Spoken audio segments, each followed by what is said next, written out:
Olá a todos, sejam bem-vindos a esta sétima sessão sobre a Surya Aikal, a Epístola do Templo que Shoghi Effendi descreveu como uma das mais desafiadoras epístolas reveladas por Baha'u'lláh. Nesta sessão vamos abordar a Epístola ao czar Alexandre II, que, como sabemos, foi integrada na Surya Aikal.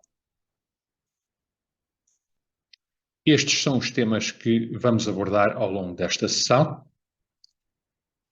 E lembro mais uma vez o nosso método de abordagem. Nós começamos por abordar o corpo central da Epístola, da Surya Aikal, e depois começamos a abordar as epístolas dirigidas a reis e imperadores, epístolas essas que foram incluídas na Surya Aikal. Nesta sessão, nós vamos contextualizar e analisar os principais tópicos da Epístola de Baha'u'lláh para o czar da Rússia. Todos nós já ouvimos falar do que foi o conturbado século XX na Rússia, mas o século XIX também foi tudo menos tranquilo. Ao longo do século XIX, a Rússia, governada pelos czares da dinastia Romanov, vai resistindo a várias crises e a várias transformações. Os czares eram autocratas absolutos. Eles governavam toda a Rússia. E além da família dos czares, existiam várias famílias aristocráticas que tinham enormes privilégios e possuíam grandes extensões de terra. O Império Russo incluía povos que falavam várias línguas e professavam várias religiões. Apenas metade da população do Império era russófona e ortodoxa. Os ortodoxos tinham privilégios em relação a outros cristãos, porque eram considerados mais obedientes ao czar. E os cristãos tinham privilégios em relação aos muçulmanos e aos judeus. A grande maioria da população era analfabeta. A Rússia não era estanque às influências europeias, mas quando comparada com outros países europeus, a Rússia era política, económica e socialmente atrasada. Era um país onde havia pouca indústria, onde a maioria da população vivia no campo, num sistema de exploração agrícola que pouco tinha mudado desde a Idade Média. E podemos representar graficamente os principais eventos que foram ocorrendo na história da Rússia durante o século XIX. É um século que começa com a subida ao trono do czar Alexandre I. Alexandre I que se vê envolvido em duas guerras simultâneas, uma com os persas e outra com os franceses. A Rússia tem que enfrentar as invasões napoleónicas. Invasões essas que para os russos têm um momento alto na vitória na Batalha de Borodino. Em 1825 sobe ao trono Nicolau I. Algumas semanas depois de ter sido coroado, Nicolau I tem que enfrentar a revolta dezembrista, uma revolta liderada por oficiais do exército que pretendiam criar na Rússia um Estado constitucional, à semelhança do que já existia em alguns países europeus. Essa revolta foi esmagada. E, no ano seguinte, o czar Nicolau I tem de enfrentar uma guerra com a Pérsia e, depois dessa guerra, uma outra guerra com o Império Otomano. Em 1833, é publicado o documento Ortodoxia, Autocracia e Nacionalidade. É um documento que apresenta o lema do nacionalismo imperial russo e que tenta, de alguma forma, afirmar a identidade russa em oposição às influências liberais europeias. Nicolau tentou eliminar vários movimentos nacionalistas e perpetuar os privilégios da aristocracia e, sobretudo, impedir o avanço daquelas ideias liberais que provinham da Europa. Ideias liberais que continuavam a chegar à Rússia, sobretudo quando se verifica a Primavera dos Povos. Em 1853, a Rússia vê-se envolvida na Guerra da Crimeia, uma guerra que a Rússia começa contra o Império Otomano e onde depois vai ter de enfrentar, além do Império Otomano, também o Império Britânico e a França, que vieram em socorro do Império Otomano. Em 1856 sobe ao trono Alexandre II. O reinado de Alexandre II é marcado por vários episódios de conquista e tentativa da reforma. A mais conhecida delas terá sido a emancipação dos servos.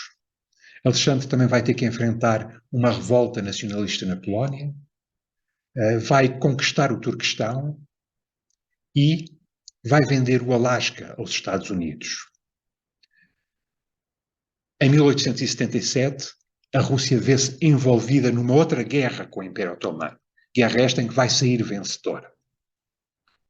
Em 1881 sobe ao trono Alexandre III, filho de Alexandre II, e no ano seguinte verificam-se um pouco por toda a Rússia pogroms, ataques contra os judeus.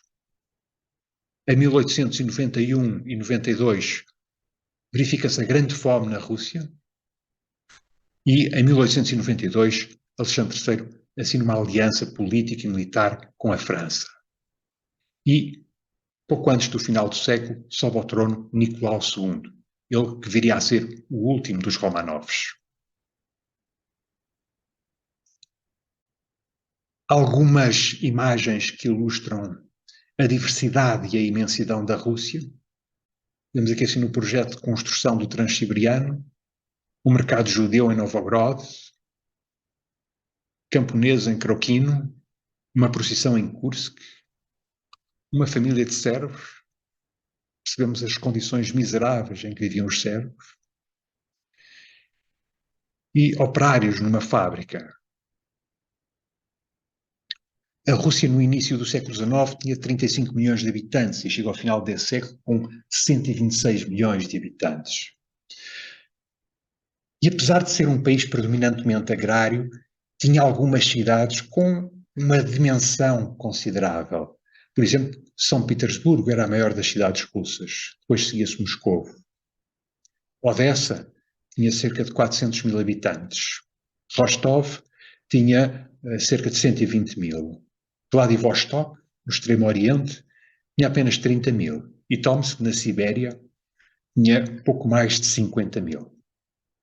Além destas, existiam outras cidades também com dimensão significativa. Varsóvia, por exemplo, tinha 700 mil habitantes, Riga 280 mil, Kiev tinha 250 mil e Minsk 90 mil. A Rússia era claramente o país menos urbanizado e o mais conservador entre as grandes potências europeias.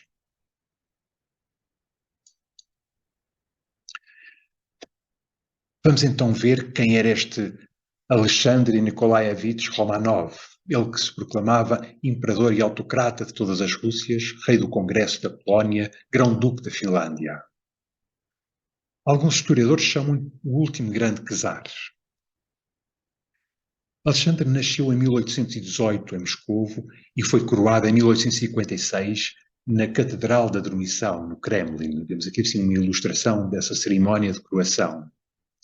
Alexandre herdou uma Rússia que estava exausta e humilhada pela Guerra da Crimeia e estava também corroída pela corrupção. Ele foi um autocrata, como os seus antecessores, mas ele é também recordado como um libertador e um reformador. Alexandre teve 8 filhos do primeiro casamento, com a princesa Maria Alexandrovna, e 4 filhos do segundo casamento, com Catarina Dolgorukova. Há alguns aspectos da vida de Alexandre II que merecem destaque. Logo a começar pelo casamento. O pai, quebrando uma tradição antiga, permitiu que Alexandre escolhesse a sua própria noiva, desde que ela não fosse católica ou plebeia. E uma das potenciais candidatas foi a Rainha Vitória. Eles conheceram-se, tornaram-se amigos, mas nunca pensaram em casamento. E a escolha de Alexandre caiu em Maria Alexandrovna, princesa do S. Maria Alexandrovna que viria a ter uma influência relevante na governação. Ela foi uma das fundadoras da Cruz Vermelha Russa, muitas vezes agiu como conselheira política de Alexandre II, ela ajudou a criar escolas femininas na Rússia e encorajou a lei da emancipação dos servos.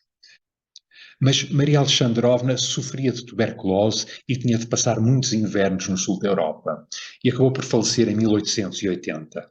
O segundo casamento de Alexandre, com Catarina Dolgorukova, assumiu aspectos escandalosos, tudo porque ele não respeitou os 40 dias de luto após a morte da primeira mulher. Vemos aqui uma foto dos filhos de Alexandre do primeiro casamento. Alexandre II está aqui sentado. Este que está aqui de pé seria o futuro Alexandre III. E esta criança que vemos aqui, que está ao colo de uma nora de Alexandre II, esta criança seria o futuro Nicolau II, o último dos Romanovs. E aqui uma outra foto já com a segunda esposa, Catarina Dolgorukova, e com os filhos Georgi e Olga. Em 1861, Alexandre II publicou a Lei de Emancipação que abolia a servidão em todas as propriedades privadas na Rússia europeia. Até então, os servos eram camponeses que pertenciam às terras e podiam ser vendidos com as terras. E com esta lei, os servos tornaram-se cidadãos livres. Podiam tornar-se proprietários, podiam criar os seus próprios negócios, podiam até casar sem autorização.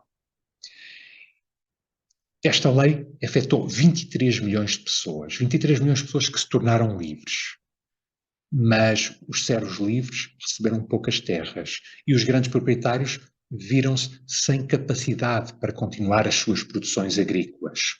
Um pouco por toda a Rússia vão-se formando comitês de emancipação e podemos perceber que esta lei tem um tremendo impacto social e económico.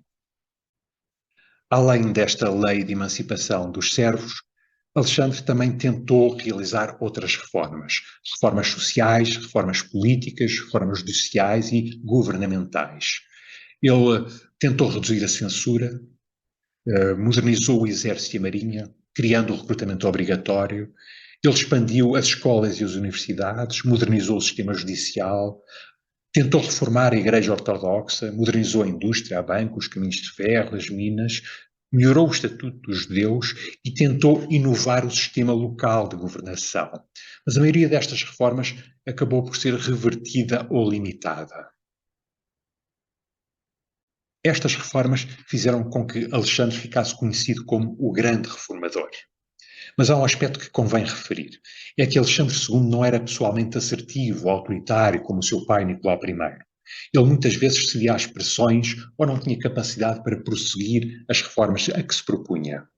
E, por outro lado, ele enfrentava a oposição, não só daqueles que queriam mais reformas, mais profundas e mais amplas, mas também daqueles que se opunham a todas as reformas, porque achavam que as reformas eram uma ameaça à sociedade russa.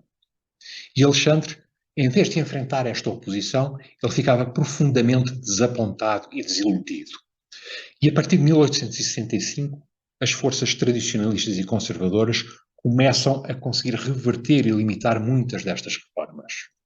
Por outro lado, a oposição mais progressista vai se tornando cada vez mais revolucionária, vai crescendo e o seu comportamento e os seus atos vão assumindo características cada vez mais violentas.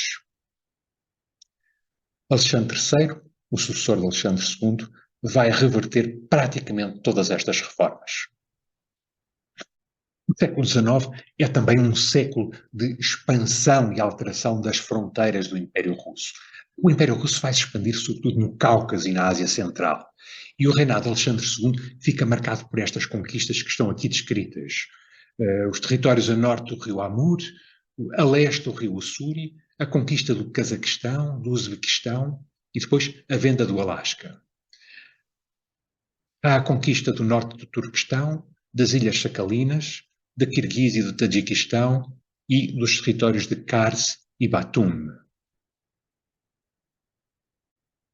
Podíamos questionar até que ponto esta expansão e colonização do Império Russo de alguma forma moldou a identidade russa, levando ainda hoje muitos russos a acreditar que o seu país está destinado a conquistar e a governar outros povos.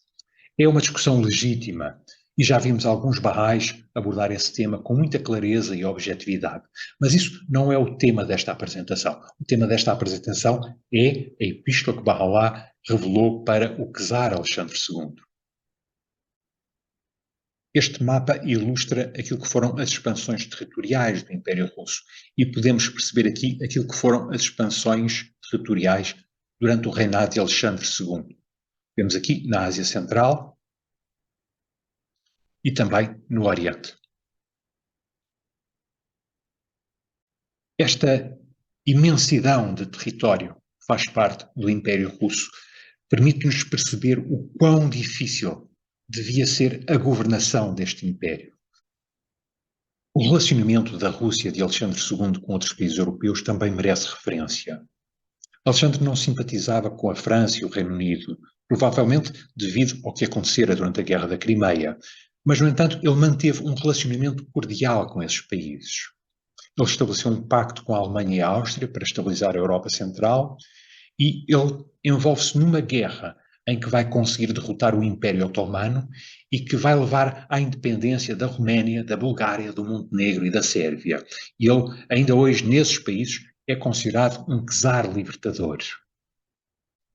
Ao longo do seu reinado, Alexandre II foi alvo de vários atentados contra a sua vida. Em 1866, em São Petersburgo, no ano seguinte, durante a Exposição Universal em Paris, em 1879, quando o revolucionário dispara vários tiros contra ele, e em 1880, quando um grupo radical, Narodnaya Volia, ataca a sua carruagem com uma bomba. Morrem 11 pessoas, mas Alexandre sobrevive. No ano seguinte, o mesmo grupo radical volta a atacar a sua carruagem com bombas. E, dessa vez, Alexandre não sobrevive. Vemos aí ilustrações do lado esquerdo do atentado, ao centro Alexandre no seu leito de morte, e do lado direito a Igreja do Salvador em sangue, igreja que foi construída no local do atentado e construída em homenagem a Alexandre II.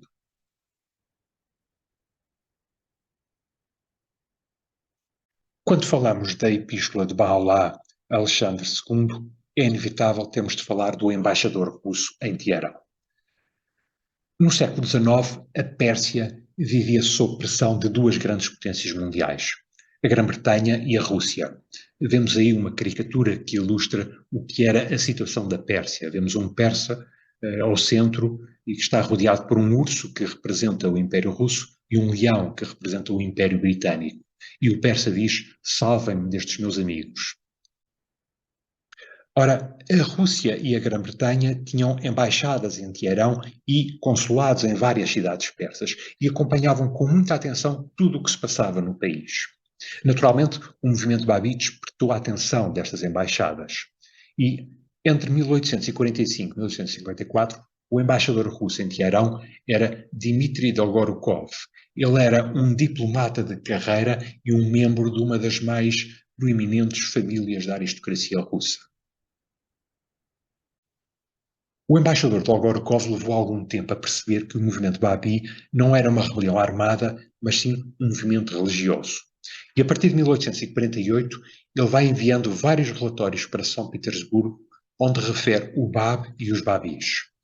Em 1849, ele envia relatórios sobre os acontecimentos em Shakhtabarsi e, no ano seguinte, envia relatórios sobre os acontecimentos em Zanjan e em Nairis. Vários destes relatórios e destas comunicações que ele enviou para São Petersburgo já foram recolhidas e traduzidas para inglês e estão disponíveis no livro do Sr. Mujan Momen, The Babi and Baha'i Religions, Some Contemporary Western Accounts. Vejamos um exemplo de uma comunicação do embaixador Dolgorukov para o cônsul russo na cidade de Tabriz. Ele diz o seguinte: "A doutrina do Bab todos os dias capta novos aderentes na Pérsia. Por esse motivo, deve merecer a nossa mais séria atenção. Consequentemente, solicito-lhe que desenvolva todos os esforços para reunir toda a informação possível sobre os dogmas desta doutrina e os movimentos dos seus apoiantes. Depois de me comunicar tudo o que obtiver, farei uma comparação com tudo aquilo que estou em posição de recolher em Teherão. A presença do Bab em Tabriz pode talvez possibilitar a recolha de informação mais autêntica sobre este assunto." Há um pormenor curioso nesta carta, é que ela é escrita no dia 15 de julho de 1850, 6 dias depois do martírio do Bab. E claramente, nessa data em Teherão, ainda não se sabia o que tinha acontecido em Tabriz. Em 1852, dá-se o atentado contra o Shah Nasir-Din e começa na Pérsia um período de grandes perseguições contra os Babis. Bahá'u'lláh foi preso quando saía da embaixada da Rússia, onde trabalhava o seu cunhado, Mirza Majid Aghi.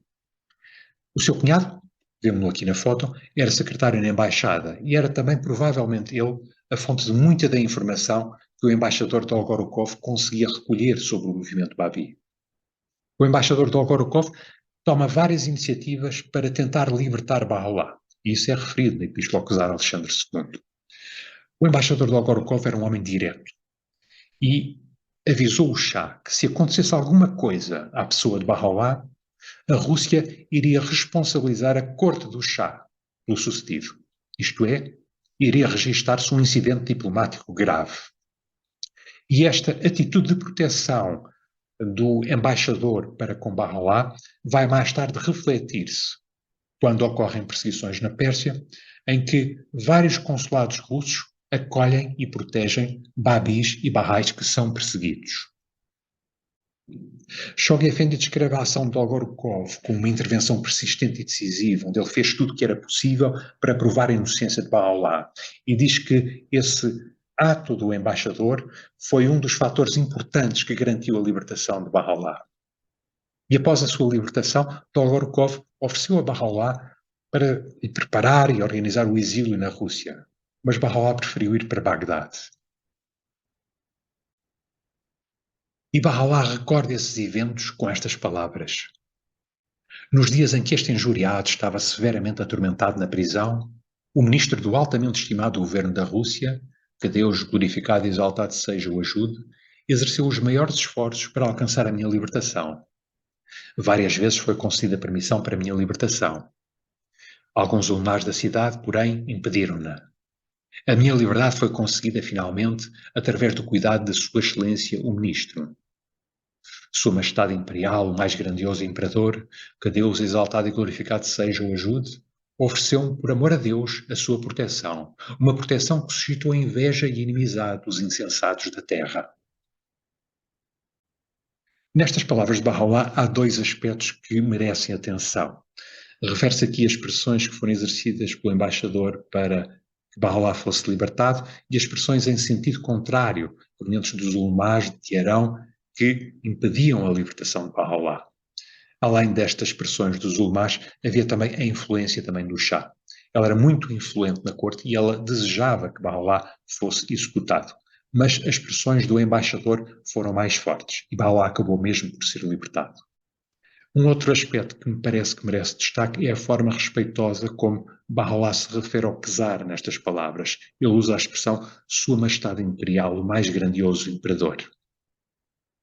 Este termo respeitoso já está omisso na epístola que Bahá'u'lláh dirige a Alexandre II. Vamos então olhar para a epístola que Bahá'u'lláh dirigiu a Alexandre II. Há vários motivos para que o czar fosse destinatário de uma epístola de Bahá'u'lláh. Não só o embaixador russo em Teherão tinha ajudado e contribuído para a libertação de Bahá'u'lláh, mas o czar era governante de um dos maiores impérios do mundo. O texto da epístola foi revelado em língua árabe, provavelmente nos primeiros meses de 1869. O texto tem um tom de anúncio e advertência e parece de alguma forma refletir uma expectativa positiva em relação ao czar. E podemos identificar na epístola 3 apelos que Bahá'u'lláh faz ao czar. Que se levante em seu nome, que proclama a sua missão e que chama as nações para a sua causa. Quando falamos das epístolas que Bahá'u'lláh dirigiu a reis e governantes do seu tempo, queremos naturalmente saber se as epístolas foram entregues. Sobre esta epístola específica dirigida ao czar, temos que ter presente que não existiam canais diplomáticos entre o Império Otomano, onde Bahá'u'lláh estava exilado, e o Império Russo. E por esse motivo a epístola não chegou ao czar. Nós temos, no entanto, o registro do cronista Nabil Zarandani de uma reunião que terá ocorrido com vários amigos na presença de Bahá'u'lláh em 1889, em que Bahá'u'lláh terá dito estas palavras.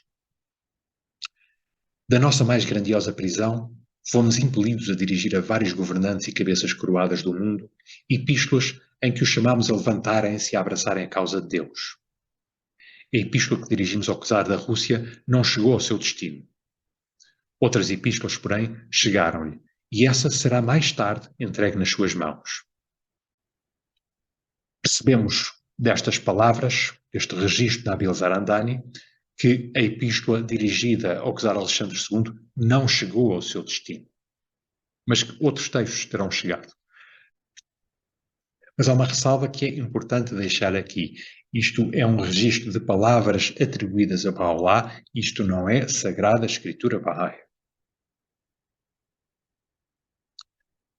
O texto da epístola está repleto de exortações. Bahá'u'lláh vai anunciar repetidamente que ele é um novo manifestante de Deus e exorta o czar a reconhecer a sua condição de manifestante de Deus. E nessas exortações, o czar é instado a levantar-se para anunciar a causa, para anunciar a todos os povos do mundo que chegou o prometido de todas as religiões do passado. E há uma advertência especial. O czar não pode passar o tempo a invocar Deus e depois a rejeitar o seu manifestante. Porque esse foi o comportamento de Herodes. E a epístola começa com estas palavras: Ó czar da Rússia, dá ouvidos à voz de Deus, o Rei, o Santo, e volta-te para o paraíso, o lugar onde mora aquele que, entre a Assembleia no alto, é portador dos mais excelentes títulos e que no reino da criação é chamado pelo nome de Deus, o radiante, o todo-glorioso. Acautela-te para que o teu desejo não te impeça de te voltares para a face do teu Senhor, o compassivo, o mais misericordioso. Vemos nestas palavras de abertura que imediatamente Bahá'u'lláh identifica a sua voz com a voz da divindade. É a divindade que está a dirigir palavras ao czar da Rússia. E imediatamente lhe dirige uma advertência para que o ego do czar não o impeça de reconhecer o novo manifestante de Deus. É uma advertência que também encontramos noutras epístolas dirigidas a reis e a imperadores. E Bahá'u'lláh prossegue: Volta o teu coração para aquele que é o ponto de adoração do mundo e dize: Ó povos da terra, haveis negado aquele em cujo caminho foi martirizado o que veio com a verdade, trazendo o anúncio do seu Senhor, o exaltado, o grande? Dize: Este é um anúncio de que os corações dos profetas e mensageiros se regozijam. Este é aquele a quem o coração do mundo recorda e é o prometido nos livros de Deus, o poderoso, o sapientíssimo. As mãos dos mensageiros estavam no seu desejo de me conhecer, levantadas para Deus, o poderoso, o glorificado. Disto dá testemunho aquilo que foi enviado nas Escrituras Sagradas por aquele que é o Senhor da força e poderes. E aqui, Bahá'u'lláh apresenta-se ao czar como o prometido de todas as religiões. A sua revelação é o culminar das religiões do passado. E noutro parágrafo, Bahá'u'lláh diz o seguinte: Levanta-te entre os homens em nome desta causa irresistível e chama depois as nações para Deus, o exaltado, o grande. Não sejas daqueles que chamavam Deus por um dos seus nomes e quando aquele que é o objeto de todos os nomes apareceu, negaram-no, afastaram-se dele e por fim proferiram uma sentença contra ele com manifesta injustiça. Lembra-te e considera os dias em que o Espírito de Deus apareceu e Herodes o condenou. Deus, porém, auxiliou com as hostes do invisível e protegeu-o verdadeiramente e enviou-o para outra terra, segundo a sua promessa. Dois aspectos aqui merecem destaque nestas palavras. Por um lado, repete-se a advertência para que o czar não seja daquelas pessoas que chama por Deus, mas que depois não é capaz de reconhecer o manifestante de Deus. E depois, uma comparação particularmente curiosa. Bahá'u'lláh recorda a fuga de Jesus e da Sagrada Família para o Egito e o exílio da Sagrada Família no Egito e compara essa fuga e esse exílio com o seu próprio exílio, agora na Terra Santa. E diz que, tal como Deus protegeu a Sagrada Família e protegeu Jesus durante esse exílio no Egito, também o vai proteger agora, nesse seu exílio na Terra Santa. Os exílios dos manifestantes de Deus são, pois, apresentados como uma forma de proteção. Deus protege os manifestantes quando eles estão exilados. Vamos agora ver certos da epístola em que Bahá'u'lláh parece conhecer a intimidade espiritual do czar. A intervenção do embaixador russo em Teherão criou, de certa forma, uma proximidade entre Bahá'u'lláh e o czar. Mas Bahá'u'lláh, nesta epístola, adverte o czar que essa proximidade se pode perder se o monarca não reconhecer a nova relação divina. Bahá'u'lláh vai afirmar neste texto que conhece aquilo que o czar suplicou a Deus e acrescenta que ele tem uma posição aos olhos de Deus que não deve desprezar. E tudo o que Bahá'u'lláh está a revelar para o czar é para seu bem, para bem do czar, para bem da Rússia. E Bahá'u'lláh diz o seguinte: Nós em verdade ouvimos aquilo que suplicaste ao teu Senhor quando comungavas em segredo com ele. Por esse motivo, A brisa da minha benevolência foi soprada, e o mar da minha misericórdia agitou-se, e respondemos sem verdade. O teu Senhor verdadeiramente é o Omnisciente, o Sapientíssimo. Quando estava preso e acorrentado na prisão, um dos teus ministros ofereceu-me a sua ajuda. Por isso, Deus decretou para ti uma condição que nenhum conhecimento pode compreender, salvo o seu conhecimento. Acautela-te para não desperdiçar esta posição sublime. O teu Senhor, em verdade, faz o que desejar. Deus revoga ou confirma o que lhe apraz, e com ele está o conhecimento de todas as coisas numa epístola preservada. Bahá'u'lláh parece conhecer a intimidade espiritual do Czar. Eu conheço o teor e o conteúdo das orações do Czar. É a omnisciência do manifestante de Deus. Aparentemente, estas palavras de Bahá'u'lláh serão uma alusão a orações feitas pelo Czar durante a Guerra da Crimeia. E segundo relatos dos primeiros Bahá'ís, as orações do Czar terão sido ouvidas, e 20 anos mais tarde, a Rússia venceu uma guerra contra o Império Otomano. Este facto é descrito com mais detalhe por Adib Tairzadeh no livro The Revelation of Bahá'u'lláh. E no parágrafo 166, Bahá'u'lláh diz o seguinte: é apenas por amor a Deus que a minha língua te aconselha e a minha pena se move para te mencionar, pois nem a malícia, nem a negação de todos os que habitam na terra pode prejudicar-me, nem a lealdade de toda a criação pode beneficiar-me. Nós, em verdade, exortamos-te àquilo que nos foi ordenado, e nada desejamos para ti, salvo que te aproximes daquilo que te possa beneficiar, tanto neste mundo como no mundo vindouro. Dize: ireis massacrar aquele que te chama para a vida eterna? Temei a Deus, e não sigais todo o opressor com Tomás. Percebemos aqui outra motivação de Bahá'u'lláh para revelar esta epístola. O Czar é mencionado por Bahá'u'lláh apenas por amor a Deus.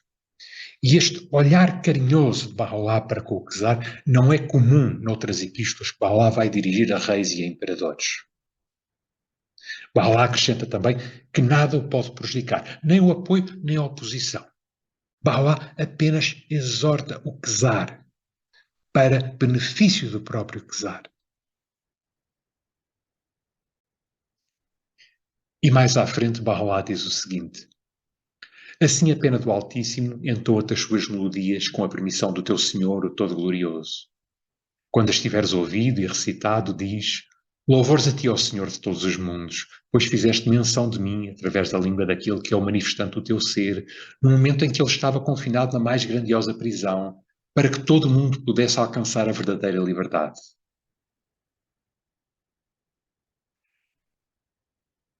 Bahá'u'lláh apresenta aqui a sua prisão, o seu encarceramento, como uma redenção para que todo o mundo se possa libertar. E diz ao Czar que o facto de ele ser mencionado nas suas epístolas devia ser um motivo de orgulho para ele, de orgulho e de gratidão. E tal como noutras epístolas dirigidas a reis e imperadores europeus, vamos ver que nesta epístola, também aqui, Bahá'u'lláh usa a linguagem bíblica. Nesta epístola, tal como noutros livros e epístolas, Bahá'u'lláh adapta o seu discurso ao destinatário. Assim, a utilização de linguagem bíblica não é surpreendente. Lembramos que os Romanovs, assim como a maioria da população do Império Russo, seguia a Igreja Ortodoxa. Igreja Ortodoxa sediada em Moscovo, que se considerava como a terceira Roma. De certa forma, podemos olhar para esta epístola como uma epístola dirigida à cristandade ortodoxa. Um exemplo de utilização de linguagem bíblica encontra-se no parágrafo 159. E Bahá'u'lláh diz o seguinte: acautela-te para que a tua soberania não te retenha daquele que é o soberano supremo. Ele, em verdade, veio com o seu reino, e todos os átomos gritam: vejam, o Senhor já veio na sua grande majestade. Aquele que é o Pai já veio, e o Filho no vale sagrado brada: aqui estou eu, ó Senhor meu Deus. Enquanto o Sinai circula ao redor da casa e a sarça ardente clama: o Todo-Generoso veio sobre as nuvens, bem-aventurado quem se aproxima dele, e ai daqueles que estão longe. Percebemos aqui referências a Deus, como diz, o Senhor já veio na sua grande majestade, o Pai já veio, ao Filho, que está no vale sagrado e que anuncia: aqui estou eu, aqui estou eu. Há referências ao Sinai, à sarça ardente e ao todo generoso que veio sobre as nuvens. Portanto, percebemos que este parágrafo está repleto de referências bíblicas. E o parágrafo 164 também é particularmente rico em linguagem bíblica. Baha'u'lláh diz o seguinte: diz: eu em verdade não procurei enaltecer o meu próprio ser, mas antes o próprio Deus, se julgasseis equitativamente. Nada se pode ver em mim, salvo Deus e a sua causa, se o pudesseis perceber. Eu sou aquele que a língua de Isaías enalteceu, aquele com cujo nome tanto a Torá como o Evangelho se adornaram. Assim foi decretado nas Escrituras do teu Senhor, o mais misericordioso. Ele, em verdade, dá testemunho de mim, tal como eu dou testemunho dele. E Deus atesta a verdade das minhas palavras. As palavras deste parágrafo são provavelmente das mais belas que estão na epístola dirigida ao Quesar. Palavras que de alguma forma se assemelham a outras que já vimos no corpo central da Surah Al-Kal e que nos anunciam o cumprimento de uma expectativa messiânica. Isto é, o prometido de todas as religiões chegou. Deus manifesta-se na pessoa de Baha'u'lláh, tal como já se manifestou anteriormente através de outros manifestantes. Esta epístola dirigida ao Quesar tem um conjunto de conselhos e advertências sobre a governação. A principal dessas advertências é, sobretudo, a exortação à humildade. Exortação essa que, quando dirigida a um Quesar, é, de alguma forma, um inverter de valores que regem a governação quesarista.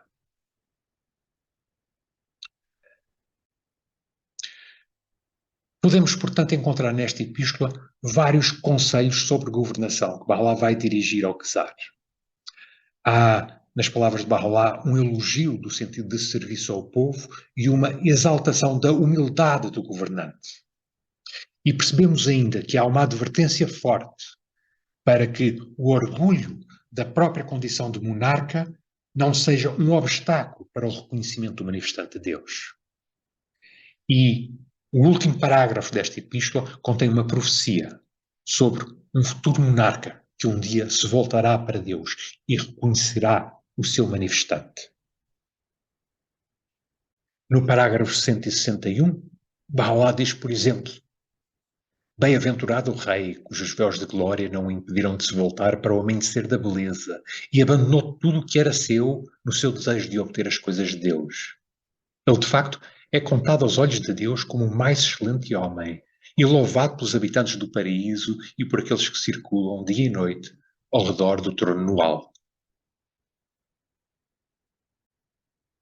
E no parágrafo 167, a advertência assume um tom mais assertivo.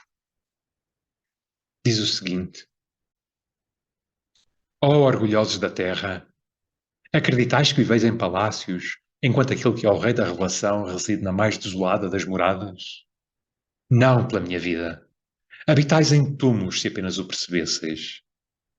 Em verdade, nestes dias, quem não se agita com as brisas de Deus é contado entre os mortos aos olhos daquele que é o Senhor de todos os nomes e atributos.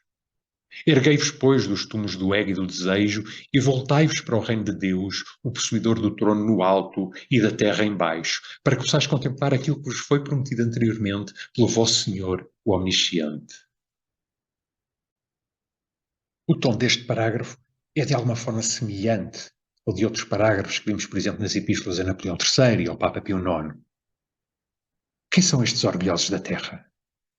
Orgulhosos que vivem em palácios, enquanto o manifestante de Deus vive na mais desolada das habitações.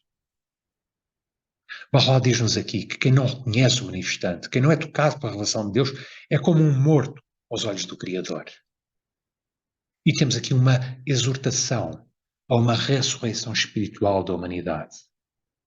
Na verdade, com a revelação de Baha'u'lláh, chegou o dia da ressurreição. E Baha'u'lláh é o juiz dessa ressurreição. Reconhecer Baha'u'lláh como manifestante de Deus faz a distinção entre os vivos e os mortos, aqueles que estão espiritualmente vivos e aqueles que estão espiritualmente mortos. E é isso que Bahá'u'lláh nos diz, neste parágrafo 167. E a epístola dirigida ao czar termina com estas palavras. Palavras onde encontramos uma profecia sobre um futuro monarca justo. Bahá'u'lláh diz o seguinte: Bem-aventurado o rei cuja soberania não o apartou do seu soberano e que se voltou para Deus com o seu coração. Ele, em verdade, é contado entre aqueles que alcançaram aquilo que Deus, o poderoso, o sapientíssimo, desejou. Em breve se encontrará essa pessoa entre os monarcas dos domínios do reino. O teu Senhor, em verdade, é poderoso sobre todas as coisas. Ele dá o que deseja a quem quer que ele deseje e nega o que lhe apraz a quem quer que ele deseje. Ele, em verdade, é o Todo-Poderoso, o Omnipotente. São palavras muito poderosas, muito fortes a encerrar esta epístola ao czar Alexandre II. O que pensar deste Alexandre II? O que dizer deste czar, que é tantas vezes descrito como o último grande czar? Numa epístola revelada já depois do assassinato de Alexandre II, Bahá'u'lláh diz o seguinte: Pondera nas aflições que sucederam aos reis. O imperador da Rússia, Alexandre II, partiu deste mundo na miséria total. E o novo imperador, Alexandre III, foi tomado por tamanho pavor que é incapaz de sair da sua residência. Apesar daquela alma até agora não ter cometido qualquer mal contra ninguém, nem ter perpetrado qualquer ato repreensível, ele foi envolvido por uma grave calamidade.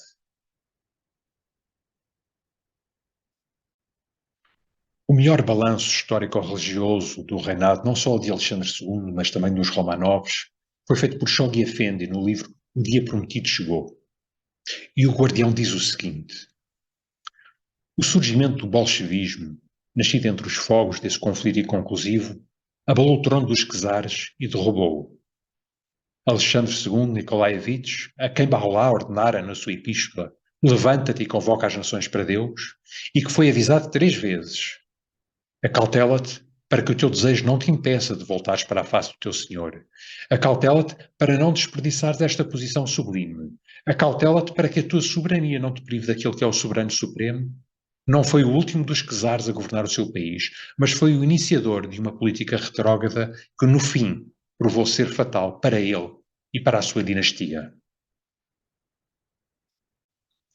Na última parte do seu reinado, ele introduziu uma política reacionária que provocou desilusão geral, permitiu a ascensão do niilismo, o qual, à medida que se espalhava, precedeu um período de violência sem precedentes, levando por sua vez a vários atentados contra a sua vida e culminando no seu assassínio.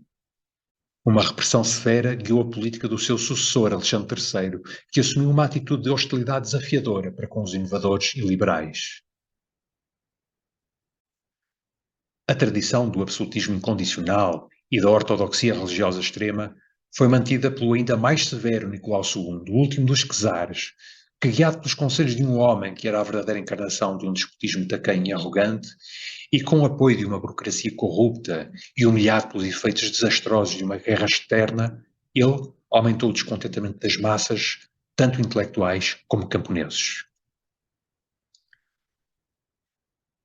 Nestas palavras, Shoghi Effendi faz alusão a Rasputin, com os conselhos de um homem que era a verdadeira encarnação de um despotismo tacanho e arrogante, e uma guerra externa, uma alusão à guerra russo-japonesa. E Shoghi Effendi prossegue. Uma grande agitação tomou e abalou as fundações do país. A luz da religião foi obscurecida. As instituições eclesiásticas de todas as denominações foram erradicadas. A religião oficial perdeu as suas doações, foi perseguida e abolida. Um extenso império desmembrou-se. Um proletariado militante e triunfante exilou os intelectuais, expoliou e massacrou a nobreza. A guerra civil e a doença dizimaram uma população já mergulhada na agonia e no desespero. E, por fim, o supremo magistrado de um poderoso domínio, juntamente com a sua consorte, a sua família e a sua dinastia, foram levados para o vórtice dessa grande convulsão e pereceram.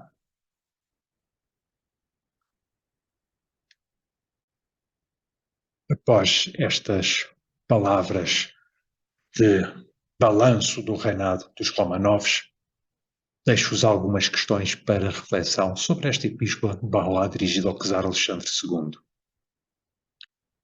Por que é que Baha'u'lláh não trata o czar pelo seu título imperial? Quem são os orgulhosos da terra a quem Baha'u'lláh se dirige nos parágrafos 167 e 168? Porquê o uso da linguagem e da terminologia bíblicas nesta epístola? Porquê é que Baha'u'lláh diz ao czar que ouviu aquilo que suplicaste ao teu Senhor? Por fim, até que ponto podemos considerar esta epístola dirigida ao czar como uma epístola dirigida a todos os czares e aos seus sucessores? Deixo aqui algumas referências bibliográficas para quem desejar aprofundar o conteúdo desta epístola e também perceber melhor a sua contextualização. Deixo também como sugestão de leitura esta biografia de Alexandre II, escrita por um russo, por Edvard Radzinsky. É importante termos a perspectiva russa sobre os seus próprios czares. Eu recomendo também este livro do Dr. Mujan Momen, The Babi and Baha'i Religions, Some Contemporary Western Accounts. Podemos encontrar neste livro excertos de cartas, não só do embaixador russo em Teherão, mas também dos cônsulos russos, de escritores russos, de jornais russos. E também no meu blog podem encontrar alguns textos relativos à reação das autoridades russas face àquilo que ia acontecendo aos babis em Teherão e noutras cidades da Pérsia.